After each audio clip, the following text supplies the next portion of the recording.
In the previous chapters, Krishna explains our nature and our dharma, and the right knowledge is the solution of all our problems. How one's selflessness can be the only way to progress and prosperity. In this chapter, we will get to know that every act can be an act or prayer, but this knowledge is nothing new. Chapter 4, Approaching the Ultimate Truth, or Ending Action in Knowledge. Krishna states that this whole knowledge is being reintroduced by him in every era.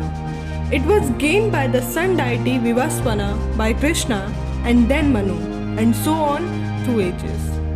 At this point, Krishna famously declares that he has incarnated on earth and reveals the concept of avatars and the reason of him incarnation in every yuga or era. Whenever there is a decline in dharma, O Bharata, and whenever there is an increase in adharma, it is then that I manifest myself to establish the dharma again for humankind. Krishna is 8th avatar of Lord Vishnu, the Supreme Consciousness, descends to this material plane to destroy arrogance, to save and elevate earnest seekers. Having declared his divinity and the purpose of his descent, Krishna really put down the difference between karma and karma yogi. One of the wisest slok in Bhagavad Gita, one who perceives inaction, and action in inaction is intelligent amongst men. He is properly engaged and performs his duty. The meaning Krishna making is, every actions done by you, by getting attached with it, by your ego, mind or intentions, from there you creating your karmic results. With that, with good karma or bad karma depends on your actions, and hence you create your karmic result. What does it mean? One who seek a karma, that means inaction, in karma, which means action, and action in inaction, he got wisdom. Imagine you breathe by your own. Here you can't say every second that I am doing it happening by itself. So here, when you can't attach your ego or mind, it becomes inaction. Instead, breathing is an action. The day you not attach your ego with your actions and realize that there is no I in anywhere, you capable to see inactions in action. As Arjun asked, but what if someone does nothing in terms of action but attached with it? What are thoughts? Thought means something is not real right now, only imagination.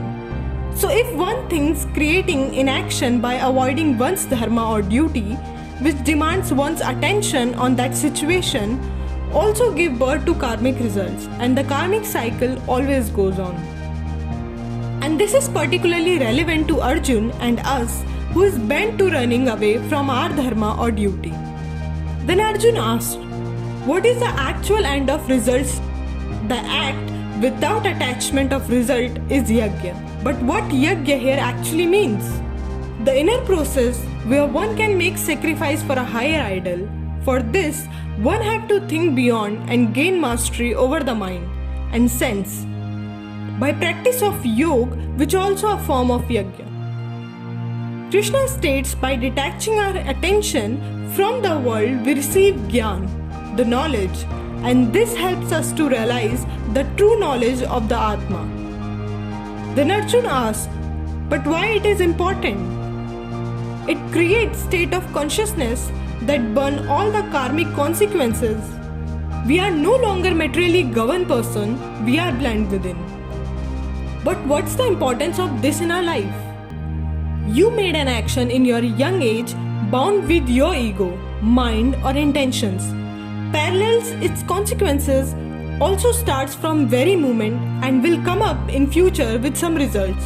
And then you bound with the karmic cycle, and that result, either it is fear, arrogance, insecurity, affection or any other emotion, it become your biological identity, which became certain emotions inside you, and you became prison of your own karma. So Gyan or knowledge is the only way to break this cycle and live the life joyfully. There is no other way.